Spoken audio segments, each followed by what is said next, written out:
Hey everybody, VR Gaming Fan here. A lot of people are asking the questions, does VR cause nausea? How do I avoid it? What causes it? And there are 4 causes for nausea in VR.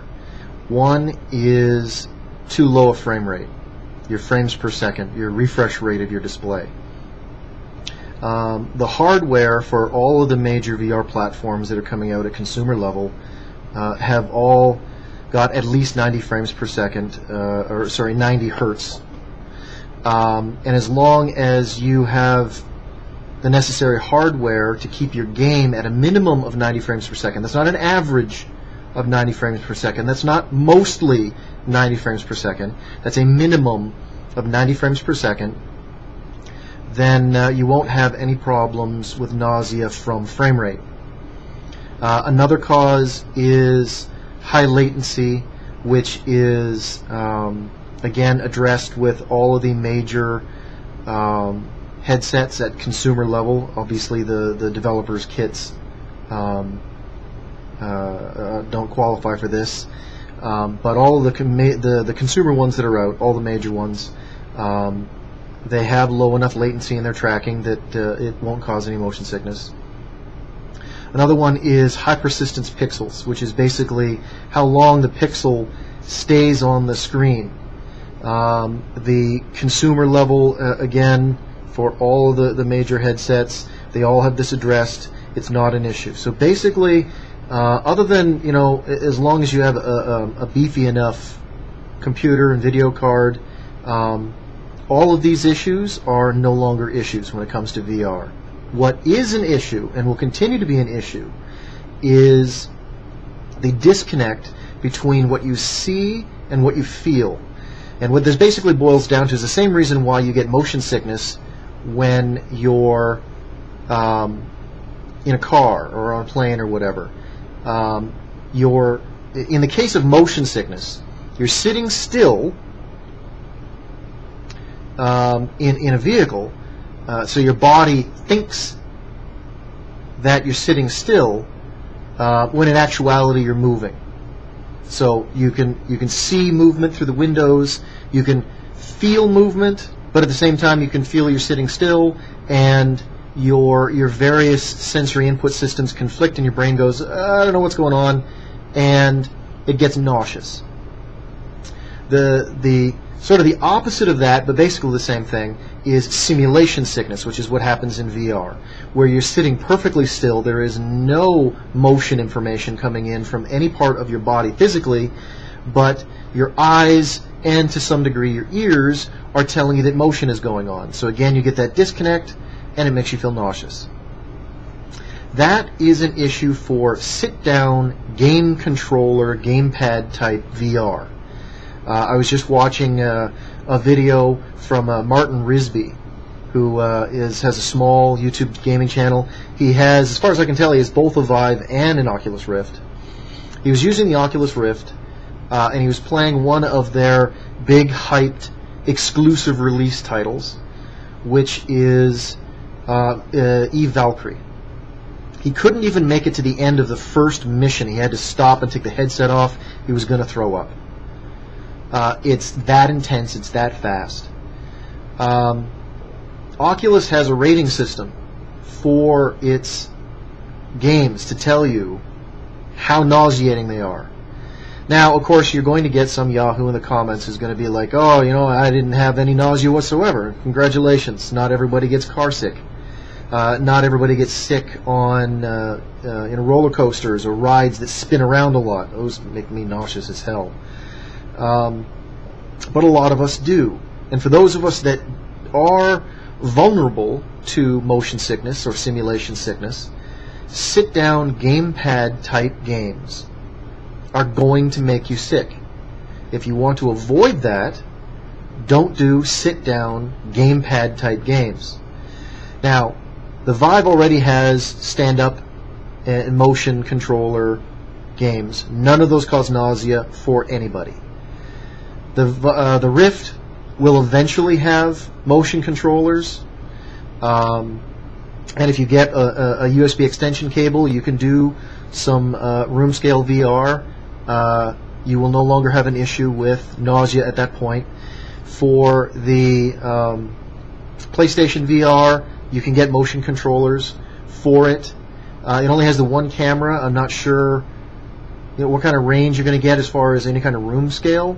And I don't know what's available from Sony for the PlayStation that supports doing stand-up room scale VR, natural motion VR. But hardware-wise, once you have the motion tracking and the motion controllers and you're standing up, and what is generating the motion in this game on screen is your own body's movements, there is no nausea. So basically, if you want to avoid nausea, if you are the type of person that is prone to motion sickness, or you've never tried VR and you're concerned that you might have a problem with simulation sickness, stick with stand-up, natural movement titles and equipment, and you won't have any problems with nausea. Now, not all sit-down experiences automatically are nausea-inducing. For example, if you're doing a sit-down experience where you're basically like in God mode, where you're floating over the environment and interacting with the environment, like say, for example, a real-time strategy game or board game or something, where you're floating over it, looking down on it, and manipulating the board, you're not really moving around other than just moving the camera around above the board, which is generally done with your head movements, maybe a little bit of gamepad movement. Those titles cause very little, if any, nausea. So it's not a matter that all sit-down VR experiences are nauseating for everyone. Not all of them are equally nauseating, and not everyone has a problem with simulation sickness. But the more movement that's going on in the game that is not being generated by you, the more the potential for nausea, the more intense the nausea. So, for example, if you're trying to play a first-person shooter, like Quake or Doom or Counter-Strike or whatever, and you're running around with a gamepad in VR, that is incredibly nauseating. Now, a lot of people say that doing any kind of a cockpit or driver experience where you're inside a fixed cage, which is your vehicle or your ship or whatnot, and the ship is doing the moving and you stay stationary within the ship, that you don't get simulation sickness. That's not true. It's not as nauseating as playing a first-person shooter with a gamepad, but it is still nauseating, as I mentioned with Martin Risby, where he couldn't even make it through the first mission in Eve Valkyrie. It's less nauseating because you have those fixed reference points of your cockpit, your ship, that you're in, the windshield that you're looking through. But there's still a lot of motion going on. Now, a 2D cockpit experience, like driving a car, is far less likely to be nauseating than in a spaceship where you're spinning around in a 3D environment. It's much more confusing to your brain. So a driving game in VR, and there's a YouTuber that his name escapes me at the moment, but he's majorly into driving games, and he normally, he's got this whole cockpit set up with pedals and steering wheel and gear shift in an actual driver's seat, and the 3 big monitors around him and everything. Since he started doing his driving simulators in VR, he finds it much better, both from an immersive gameplay standpoint, but also from a level of gameplay standpoint. He's better at the game because he can be more aware of his environment and distances and things like that than he can even with his elaborate giant 3-monitor setup. And as far as I know, he doesn't experience any nausea.